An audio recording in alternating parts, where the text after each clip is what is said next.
দেশে ফিরলেন বেগম খালেদা জিয়া। বিমানবন্দর থেকে গুলশান পর্যন্ত লাখো মানুষের ঢল। উৎসবের আমেজে বরণ করলেন নেতাকর্মীরা। বিএনপি নেত্রীর প্রত্যাবর্তনে গণতন্ত্রে উত্তরণের পথ সহজ হবে বলেছেন মির্জা ফখরুল। জনগণের ভোটাধিকার বাস্তবায়নে নেতৃত্ব দেবেন আশা নেতাদের। ভোটারের বয়স 16, প্রার্থীর বয়স 23 চেয়ে নতুন সংস্কার প্রস্তাব এনসিপির। ক্ষমতার ভারসাম্য, জবাবদিহিতা এবং বিকেন্দ্রীকরণের জোর। হেফাজতের বক্তব্য পুরো জাতির জন্য অবমাননাকর। শালীনতা বজায় রাখার আহ্বান আইন উপদেষ্টার।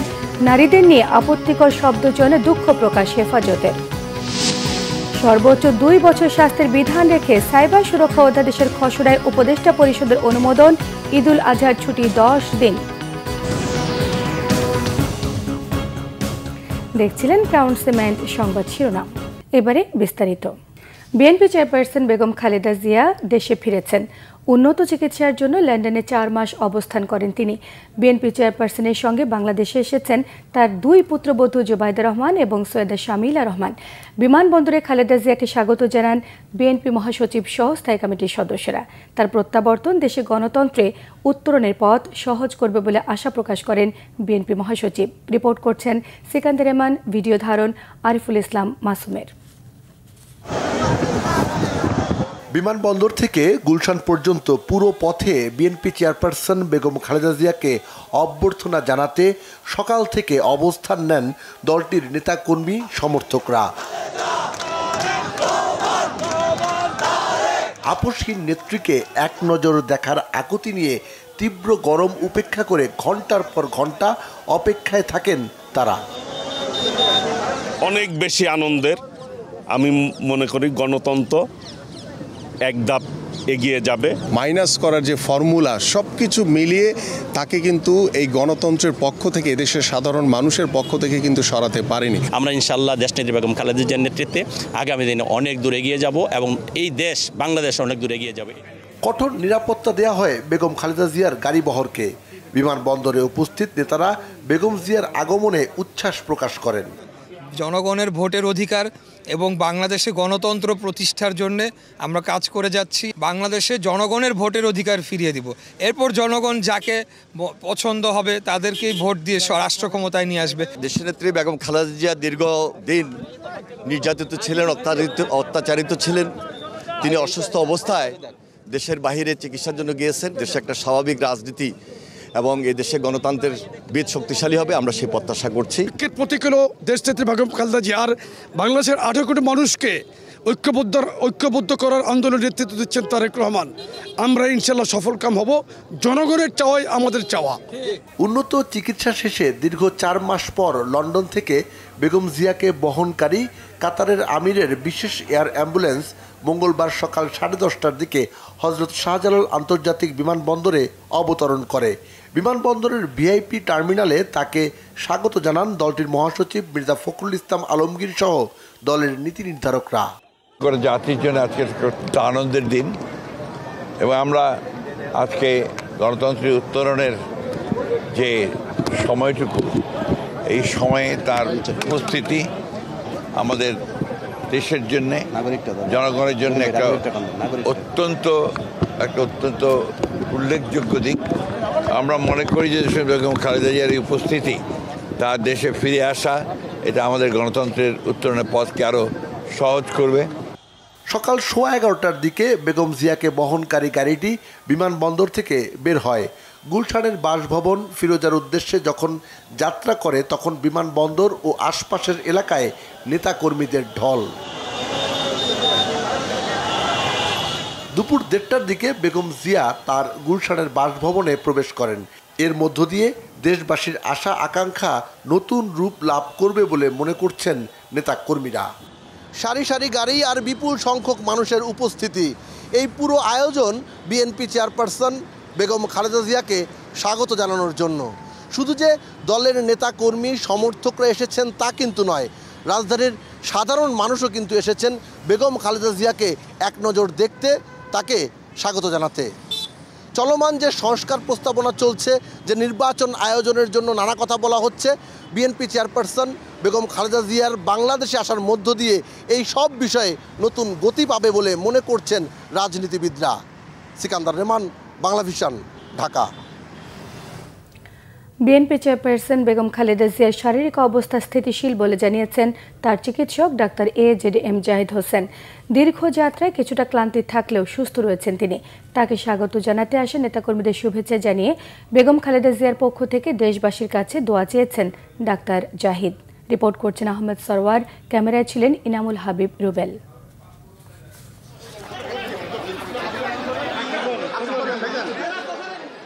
2018 সালের এপ্রিলের পর এই প্রথম বিএনপি চেয়ারপারসন বেগম খালেদা জিয়াকে হাঁটতে দেখা গেল। দুপুর 1:25 তিনি প্রবেশ করেন নিজ বাসভবন ফিরোজায়। ক্যান্টনমেন্টের বাসভবন থেকে উচ্ছেদের পর থেকেই বিএনপি চেয়ারপারসনের ঠিকানা এটি।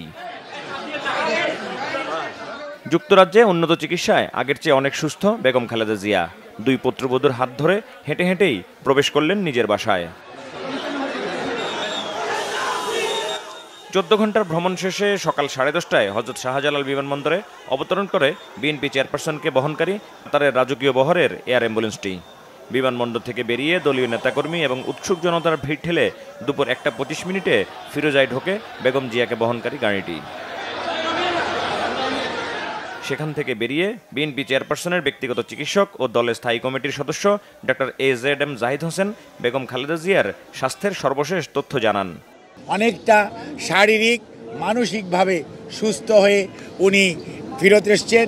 যদিও 14 ঘন্টার জার্নি এবং রাস্তার এই জার্নির কারণে উনার শারীরিকভাবে উনি একটু অবসন্ন, তারপরেও মানসিকভাবে উনি অত্যন্ত উনার অবস্থা স্থিতিশীল আছে এবং সেই জন্য আমরা আল্লাহর কাছে দোয়া চাই, আপনাদের মাধ্যমে দেশবাসীর কাছেও ওনার সুস্থতা যাতে অব্যাহত থাকে সেজন্য দোয়া চাই।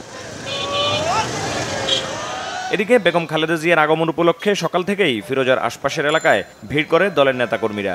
তাদের হাতে ছিল জাতীয় ও দলীয় পতাকা সহ নানা ব্যানার ফেস্টুন।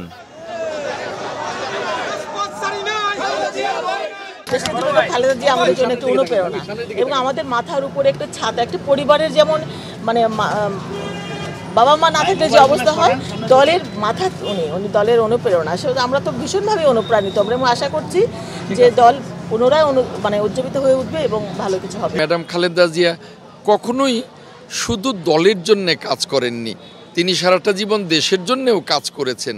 কাজেই বাংলাদেশে এসে তিনি একদিকে বিশ্রামে থাকবেন, তার যদিও তিনি সুস্থ কিন্তু তারপরেও বয়স্কজনিত কারণে তিনি এখনই মাঠে নামতে পারবেন না, কিন্তু তিনি একদিকে বিশ্রামে থাকবেন, আর একদিকে যখনই জাতির প্রয়োজন হয় তখনই তিনি জাতির জন্যে তার যে নির্দেশনা থাকবে সে নির্দেশনা তিনি সব সময় দিয়ে যাবেন। জাতীয়তাবাদের পতাকাকে উনি সমুন্নত রেখে বাংলাদেশে এক প্রান্ত থেকে আরেক প্রান্ত ছুটে বেড়াবে, বাংলাদেশের মানুষকে আবারও নতুনভাবে ঐক্যবদ্ধ করে। আজকে বাংলাদেশের মানুষ হতাশ ছিল, আজকে বেগম খালেদা জিয়ার এই সুস্থতায় বাংলাদেশের নেতাকর্মীরা আবার উজ্জীবিত হয়ে উঠেছে। গুলশানে তার বাসভবন ও আশপাশের এলাকায় আগে থেকেই নিরাপত্তা জোরদার করা হয়। সেনাবাহিনী, বিজিবি, র্যাব ও পুলিশ মোতায়েন ছিল সেখানে। আহমেদ সরওয়ার, বাংলা ভিশন, ঢাকা। ফুল, ব্যানার, ফেস্টুন আর স্লোগানে খালেদা জিয়াকে পথে পথে শুভেচ্ছা জানিয়েছেন বিএনপি ও সহযোগী সংগঠনগুলোর নেতাকর্মীরা। বিমানবন্দর থেকে গুলশানের বাসভবন ফিরোজা পর্যন্ত দলীয় নেতাকর্মী সমর্থকদের ভালোবাসায় সিক্ত হন বেগম জিয়া এবং পুত্রবধূ ডাক্তার জুবাইদা রহমান, সৈয়দা শামিলা রহমান। বিমানবন্দর থেকে গুলশানের ফিরোজা পর্যন্ত পথে পথে নেতাকর্মীদের ভালোবাসা আর আবেগের কথা জানাচ্ছেন ওবায়দুল্লাহ মামুন, ছবি তুলেছেন মোহাম্মদ সেলিম। মানুষের বাঁধভাঙা উচ্ছ্বাস, ভালোবাসা আর আবেগের সম্মিলন ঘটেছে বিমানবন্দর থেকে গুলশানে বেগম জিয়ার বাসভবন ফিরোজা পর্যন্ত। মুখে দলীয় স্লোগান, হাতে হাতে ব্যানার, প্লেকার্ড আর ফেস্টুন, হাতে ফুল, কারো হাতে আবার ফুলের পাপড়ি। বৈশাখের খরতাপের মধ্যেও রাস্তায় দাঁড়িয়েছিলেন হাজারো নেতাকর্মী। লন্ডনে চিকিৎসা শেষে দেশে ফিরেছেন তাদের প্রিয় আপসীন দেশনেত্রী, তাই সবার অপেক্ষা ছিল বিমানবন্দরের ৮ নম্বর গেটের দিকে। ঘড়ির কাঁটা সকাল 10:38। দেশের মাটিতে অবতরণ করে বেগম জিয়াকে বহনকারী কাতারের বিশেষ এয়ার অ্যাম্বুলেন্সটি। বিমানে বেগম জিয়ার সঙ্গে ছিলেন তার 2 পুত্রবধূ। 11টা 20 মিনিটে বিমানবন্দর থেকে বের হন তিনি। বিমানবন্দর থেকে গুলশান 2 যেতে খালেদা জিয়াকে বহনকারী বহরটির সময় লেগেছে প্রায় 1.5 ঘন্টা। সড়কের দুপাশে নেতাকর্মীদের ঢল। আইনশৃঙ্খলা বাহিনীর সহায়তায় বেগম জিয়াকে বহনকারী বহরটি ধীর গতিতে যেতে থাকে গন্তব্যে। দুপাশে জাতীয় আর দলীয় পতাকা হাতে নিয়ে দাঁড়িয়ে দলীয় চেয়ারপারসনকে অভিবাদন জানান কর্মীরা। আগামীতে নতুন বাংলাদেশের নেতৃত্ব দেবেন তিনি, এমন প্রত্যাশা নেতাকর্মীদের। আমাদের নেত্রী বাংলাদেশের শুধু বিএনপির নেত্রী নন, 18 কোটি মানুষের প্রাণের নেত্রী বেগম খালেদা জিয়া। বাংলাদেশের জনগণ সারা দেশে আনন্দ উৎসব করতেছে। দেশের গণতন্ত্র প্রতিষ্ঠা হবে, দেশের সার্বভৌমত্ব প্রতিষ্ঠা থাকবে দেশনেত্রী বেগম খালেদা জিয়ার নেতৃত্বে, দলের ভারপ্রাপ্ত চেয়ারম্যান জনাব তারেক রহমানের নেতৃত্বে।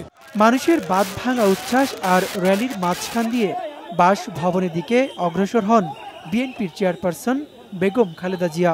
তাকে স্বাগত জানাতে যেভাবে সবাই এসেছেন তা দলের প্রতি তাদের আস্থার প্রমাণ, বলছেন তৃণমূল নেতাকর্মীরা। আগামী দিনের মতো আমাদের পাশে থেকে নেতৃত্ব দিয়ে আমাদের ভোটাধিকার আবার প্রতিষ্ঠা করবেন। দীর্ঘ 43 বছরের রাজনৈতিক জীবনে তার সীমাহীন আত্মত্যাগ, দেশপ্রেম, সততা তাকে জনগণের মাঝে চিরস্মরণীয় করে রেখেছে। আমাদের মহান নেত্রী, দেশনেত্রী, এবং উনি বলেছে উনি গণতন্ত্রের নেত্রী, বাংলাদেশের ভোটের নেত্রী। চিকিৎসা শেষে বেগম জিয়ার প্রত্যাবর্তনে নেতাকর্মী ও সাধারণ মানুষের মনে আস্থা বেড়েছে। তার নেতৃত্বেই গাথা আগামীর নতুন বাংলাদেশের ঠিকানা, এমন মন্তব্য বিএনপির নেতাকর্মীদের। ওবায়দুল্লাহ মামুন, বাংলা ভিশন, ঢাকা। ভোটারের বয়স সর্বনিম্ন 16, প্রার্থীর বয়স কমপক্ষে 23 করার পাশাপাশি প্রধানমন্ত্রীর বিরুদ্ধে অনাস্থা ভোটের সুযোগ রাখার পক্ষে জাতীয় নাগরিক পার্টি এনসিপি। ক্ষমতার ভারসাম্য, জবাবদিহিতা এবং বিকেন্দ্রীকরণকে প্রাধান্য দিয়ে জাতীয় ঐক্যমত্য কমিশনের কাছে নতুন সংস্কার প্রস্তাব দিয়েছে সংগঠনটি। রিপোর্ট করছেন আসমা আক্তার নূপুর। রাষ্ট্র সংস্কারের সুপারিশ নিয়ে রাজনৈতিক দলগুলোর সঙ্গে জাতীয় ঐক্যমত কমিশনের নিয়মিত বৈঠকের অংশ হিসেবে মঙ্গলবার জাতীয় নাগরিক পার্টি এনসিপির সঙ্গে বর্ধিত সভা করে কমিশন। বৈঠকের শুরুতে ঐক্যমত কমিশনের সহ-সভাপতি জানান, ভবিষ্যৎ বাংলাদেশকে একটি গণতান্ত্রিক রাষ্ট্র হিসেবে গড়ে তুলতে জাতীয় সনদ প্রস্তুত করতে কমিশন অঙ্গীকারবদ্ধ। আলোচনা আনুষ্ঠানিক, অনানুষ্ঠানিক বিভিন্নভাবে অগ্রসর হচ্ছে এবং তার মধ্যে দিয়ে আমরা চেষ্টা করছি একটি জাতীয় সনদ তৈরি করতে, যার লক্ষ্য হচ্ছে ভবিষ্যতে বাংলাদেশের একটি গণতান্ত্রিক রাষ্ট্র প্রতিষ্ঠার একটা পথরেখা তৈরি করা। এনসিপির সদস্য সচিব জানান, রাষ্ট্রকাঠামো থেকে স্বৈরতান্ত্রিক ও ফ্যাসিবাদী আচরণ দূর করে রাষ্ট্রকে গণতান্ত্রিক প্রক্রিয়ায় নিতেই মৌলিক সংস্কার প্রয়োজন। বাংলাদেশ যেন অতীতের মতো ফ্যাসিবাদী এবং স্বৈরতান্ত্রিক শাসন কাঠামোর মধ্যে না থেকে গণতান্ত্রিক উত্তরণের পথে নিজেদেরকে সামিল করতে পারে, সে জায়গায় জাতীয় নাগরিক পার্টি এনসিপির পক্ষ থেকে মৌলিক সংস্কারের কিছু প্রস্তাবনা আমরা আজকে হাজির করেছি। বৈঠক শেষে গণমাধ্যমে কথা বলেন এনসিপি নেতারা। দ্বিকক্ষ বিশিষ্ট সংসদ গড়ার আহ্বানের পাশাপাশি প্রধানমন্ত্রীকেও জবাবদিহিতার আওতায় দেখতে চান তারা। সংসদীয় যে আমাদের স্থায়ী কমিটিগুলো থাকে, এই ক্ষেত্রে ওই স্থায়ী কমিটিগুলোর প্রধান বিরোধী দল থেকে হতে হবে এবং অন্যান্য জায়গায়ও যেন এই প্রায়োরিটিটুকু দেয়া হয়। এই ক্ষমতার ভারসাম্যটা আমাদের দেশ সুষ্ঠুভাবে চলার জন্য খুব বেশি প্রয়োজন এবং এই যে আমরা ফ্যাসিবাদী কাঠামোর যে বিলোপ করতে চাই, এই বিলোপ সাধনের জন্য এই ক্ষমতার ভারসাম্যটা প্রয়োজন, যেটা আমরা এই জায়গায় তুলে ধরেছি। এবং আরেকটি বিষয় যেটি হচ্ছে প্রধানমন্ত্রীর বিরুদ্ধে অনাস্থা ভোট দেয়া যাবে, এই বিষয়টি আমরা আজকে এই জায়গায় তুলে ধরেছি। বিচার ও সংস্কার দৃশ্যমান না হওয়া পর্যন্ত নির্বাচন চায় না এনসিপি। সেই সঙ্গে গণহত্যার বিচার নিশ্চিত করার তাগিদ দিয়েছেন তারা। আসমা আক্তার নূপুর, বাংলা ভিশন, ঢাকা। আইন উপদেষ্টা ডক্টর আসিফ নজরুল বলেছেন, ভিন্ন মত এবং প্রতিক্রিয়া দেখানোর ক্ষেত্রে সব পক্ষকেই সহনশীলতা এবং শালীনতা পরিচয় দিতে হবে। নারী সংস্কার কমিশনের প্রস্তাব নিয়ে করা বক্তব্য বিদ্বেষমূলক, আক্রমণাত্মক, যা পুরো জাতির প্রতি অবমাননাকর বলে মন্তব্য করেছেন তিনি। রাজধানী ফরেন সার্ভিস একাডেমিতে তিনি মন্তব্য করেন। এদিকে নারীদের নিয়ে আপত্তিকর শব্দ চয়নের জন্য দুঃখ প্রকাশ করেছে হেফাজতে ইসলাম বাংলাদেশ। সংগঠনটির দপ্তর সম্পাদক মাওলানা আফসার মাহমুদের পাঠানো এক বিবৃতিতে সংগঠনটির যুগ্ম মহাসচিব মাওলানা আজিজুল হক ইসলামাবাদী দুঃখ প্রকাশ করেন। এর আগে নারী বিষয়ক সংস্কার কমিশনের প্রস্তাবের সমালোচনায় নারীদের প্রতি অমর্যাদাকর বক্তব্যে নিন্দা এবং প্রতিবাদ জানায় জাতীয় নাগরিক পার্টি। প্রকাশ্য জনসভায় নারীর প্রতি অবমাননাকর বক্তব্যের জন্য হেফাজতে ইসলামকে ৩ এনসিপি নেত্রী সহ ৬ নারী লিগ্যাল নোটিশ পাঠিয়েছে। এদিকে আইন উপদেষ্টা আসিফ নজরুল জানান, ভিন্ন মত থাকতেই পারে, তবে তা হওয়া উচিত শালীনতা বজায় রেখে। সরকার যে কোনো ধরনের বড় সংস্কার রাজনৈতিক ঐকমত্য ছাড়া বাস্তবায়ন করবে না বলেও জানিয়েছেন আইন উপদেষ্টা। কিছু না কিছু ক্ষেত্রে ভিন্ন মত এসেছে, তো নারী সংস্কার কমিশনের যে প্রস্তাব সেখানেও ভিন্নমত থাকতেই পারে। অধিকাংশ ক্ষেত্রে ভিন্নমত শালীনভাবে প্রকাশ করা হয়েছে, কিন্তু কিছু ক্ষেত্রে অত্যন্ত বিদ্বেষমূলক, আক্রমণাত্মক এবং নারী শুধু না, মানে পুরা জাতির প্রতি অবমাননাকরভাবে প্রতিক্রিয়া ব্যক্ত করা হয়েছে। তা আমরা আশা করব ভিন্নমত এবং প্রতিক্রিয়া জ্ঞাপন করার ক্ষেত্রে সবাই যেন সহনশীলতা এবং শালীনতার পরিচয় দেয়। সর্বোচ্চ 2 বছর শাস্তির বিধান রেখে সাইবার সুরক্ষা অধ্যাদেশ 2025-এর খসড়ায় অনুমোদন দিয়েছে উপদেষ্টা পরিষদ। এর ফলে আগের আইনে থাকা বিতর্কিত 9টি ধারা বাতিল হলো। আইন উপদেষ্টা আসিফ নজরুল জানান, আগামী 1 সপ্তাহের মধ্যে সাইবার সুরক্ষা অধ্যাদেশটি গ্যাজেট নোটিফিকেশনের পর আগের আইনের সকল মামলা স্বয়ংক্রিয়ভাবে বাতিল হয়ে যাবে। এছাড়া উপদেষ্টা পরিষদ সিদ্ধান্ত নিয়েছে এবার ঈদুল আজহার ছুটি হবে 10 দিন। রিপোর্ট করছেন সৈয়দ আব্দুল মহিত। মঙ্গলবার রাজধানীর তেজগাঁওয়ে প্রধান উপদেষ্টা ডক্টর মোহাম্মদ ইউনূসের সভাপতিত্বে উপদেষ্টা পরিষদের বৈঠক হয়। সাইবার সুরক্ষা অধ্যাদেশ 2025-এর খসড়া অনুমোদন পায় বৈঠকে। এতে পুরনো সাইবার সিকিউরিটি আইনের বিতর্কিত 9টি ধারা বাতিলের সাথে থাকছে মিথ্যা মামলা করলে শাস্তির বিধানও। অনলাইন জুয়া নিষিদ্ধ ও ইন্টারনেটকে নাগরিক অধিকার বলা হয়েছে নতুন আইনে। রাজধানীর ফরেন সার্ভিস একাডেমিতে ব্রিফিংয়ে আইন, বিচার ও সংসদ বিষয়ক উপদেষ্টা ডক্টর আসিফ নজরুল জানান, আগামী 1 সপ্তাহের মধ্যে আইনটি কার্যকর করা হবে। দেশে প্রথমবারের মতো অনলাইন জুয়া নিষিদ্ধ করা হয়েছে।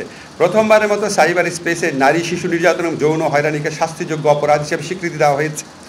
এবং এই আগের যে আইনটা ছিল ডিজিটাল সিকিউরিটি অ্যাক্ট, সেখানকার 9টা ধারা বাতিল করা হয়েছে। এবং এই 9টা ধারায় ছিল কুখ্যাত ধারা। এই ধারাগুলোতে 95% মামলা দায়ের হয়েছিল। হয়তো আপনার এই সপ্তাহের মধ্যে এটা চূড়ান্তভাবে প্রয়োগ হয়ে যাবে। তবে নারী ও ধর্মীয় উস্কানির ক্ষেত্রে আইনের শক্ত প্রয়োগ থাকবে।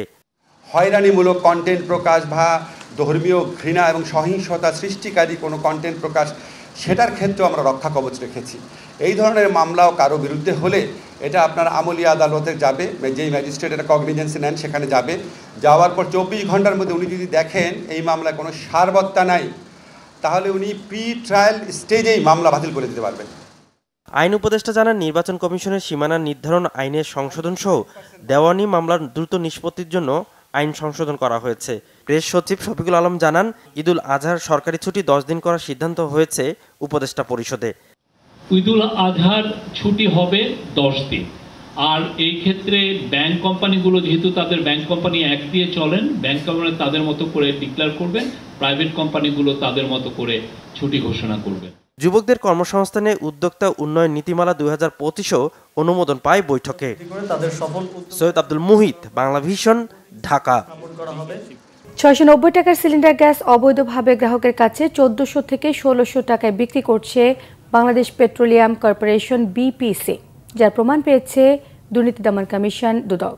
সরকারি গ্যাস সিলিন্ডারে ভরে 2% গ্রাহকের কাছে বিক্রির কথা বলে আসছে বিপিসি, কিন্তু তা না করে ব্যক্তি মালিকানার প্রতিষ্ঠানের কাছে বিক্রি করে বছরে 1 লাখ কোটি টাকা লোপাট করেছে সংস্থাটির কর্মকর্তারা। রিপোর্ট করছেন ফরুক বাবু। প্রাকৃতিক গ্যাসের সংকটের কথা বলে বিগত আওয়ামী লীগ সরকার বন্ধ করে দেয় নতুন গ্যাস সংযোগ। এরপর বাসাবাড়িতে দৈনন্দিন রান্নার কাজের পাশাপাশি ছোট ফ্যাক্টরিতে বাড়তে থাকে এলপিজি গ্যাসের সরবরাহ। এই সুযোগে বিদেশের বাজারে এলপিজি গ্যাসের দাম কমলেও দেশের বাজারে দিনের পর দিন বাড়তে থাকে দাম। তবে সরকারের পক্ষ থেকে উদ্যোগ নেওয়া হয় 2% গ্রাহকের মাঝে সরকারি মূল্যের দেশের প্রাকৃতিক গ্যাস বোতলজাত করে সিলিন্ডারের মাধ্যমে সরবরাহের। সেখানে 650 টাকা দাম নির্ধারণ করে দেয়া হয়। সিলিন্ডারে সরকারি গ্যাস সরবরাহের দায়িত্বে থাকা প্রতিষ্ঠান বাংলাদেশ পেট্রোলিয়াম কর্পোরেশন বিপিসি গ্রাহক পর্যায়ে গ্যাস সরবরাহ না করে তা এলপিজি ব্যবসায়ীদের কাছে বিক্রি করে আসছে। সিলিন্ডার গ্যাস বিক্রিতে দুর্নীতির অভিযোগে মঙ্গলবার বিপিসি কার্যালয়ে অভিযান চালায় দুদক। উঠে আসে ভয়াবহ চিত্র। সাধারণ মানুষের কাছে যে গ্যাস 650 টাকায় পৌঁছানোর কথা, সেই গ্যাস বেসরকারি কোম্পানির সিলিন্ডারে 1400 থেকে 1600 টাকা পর্যন্ত বিক্রি হচ্ছে। এর ফলে গ্রাহককে প্রতি সিলিন্ডারে 700 থেকে 900 টাকা অতিরিক্ত গুনতে হচ্ছে।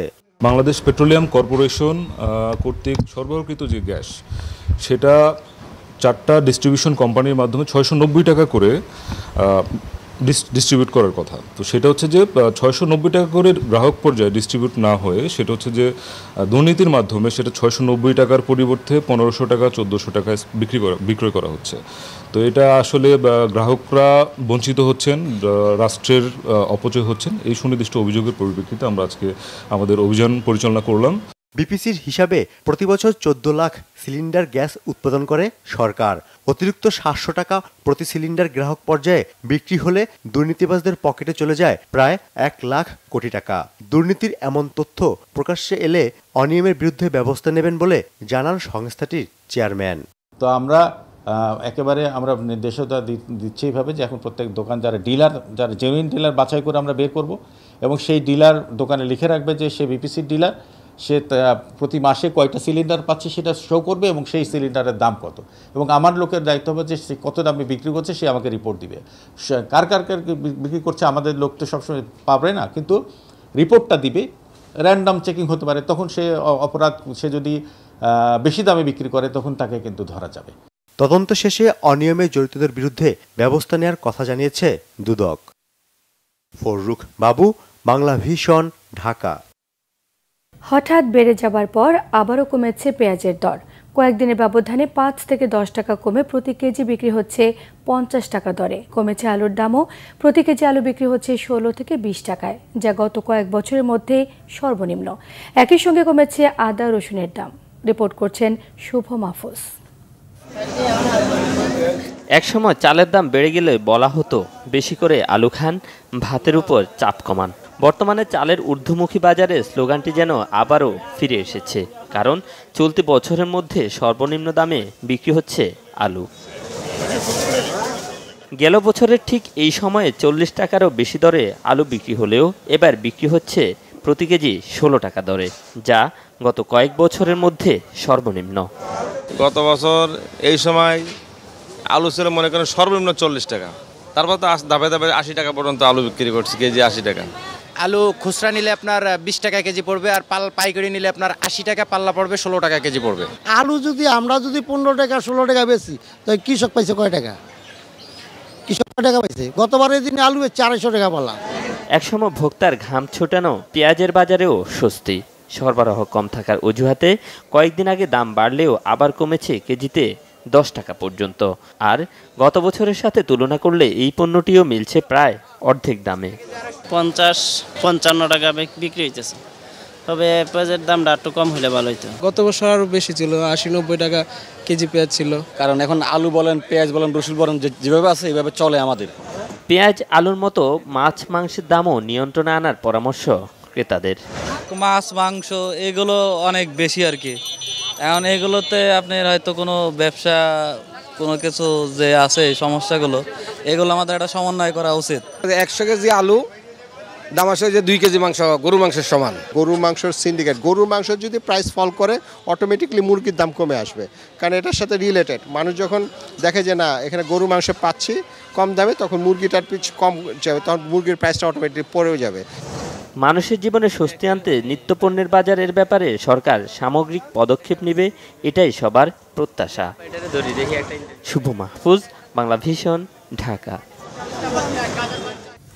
সংবাদ শেষ করব। ক্রাউন সিমেন্ট শিরোনামগুলো আরও একবার জানিয়ে দিয়ে দেশে ফিরলেন বেগম খালেদা জিয়া। বিমানবন্দর থেকে গুলশান পর্যন্ত লাখো মানুষের ঢল। উৎসবের আমেজে বরণ করলেন নেতাকর্মীরা। বিএনপি নেত্রীর প্রত্যাবর্তনে গণতন্ত্রের উত্তরণের পথ সহজ হবে বলেছেন মির্জা ফখরুল। জনগণের ভোটাধিকার বাস্তবায়নে নেতৃত্ব দেবেন আশা নেতাদের। ভোটারের বয়স 16, প্রার্থীর বয়স 23 চেয়ে নতুন সংস্কার প্রস্তাব এনসিপির। ক্ষমতার ভারসাম্য, জবাবদিহিতা এবং বিকেন্দ্রীকরণের জোর। হেফাজতের বক্তব্য পুরো জাতির জন্য অবমাননাকর। শালীনতা বজায় রাখার আহ্বান আইন উপদেষ্টার। নারীদের নিয়ে আপত্তিকর শব্দ চয়নে দুঃখ প্রকাশ হেফাজতের। সর্বোচ্চ 2 বছর শাস্তির বিধান রেখে সাইবার সুরক্ষা অধ্যাদেশের খসড়ায় উপদেষ্টা পরিষদের অনুমোদন। ঈদুল আজহার ছুটি 10 দিন। এই ছিল এখনকার মতো। পরের সংবাদ রাত 10:30টায়। 9টায় রয়েছে নিউজ 20 দেখার আমন্ত্রণ রইল। এছাড়া বাংলাভিশন সংবাদ ও সংবাদ সংশ্লিষ্ট অনুষ্ঠান দেখতে ভিজিট করুন www.bbnews24.com, facebook.com/banglavishnnews, সাবস্ক্রাইব করুন youtube.com/banglavishnnews। সঙ্গে থাকায় ধন্যবাদ।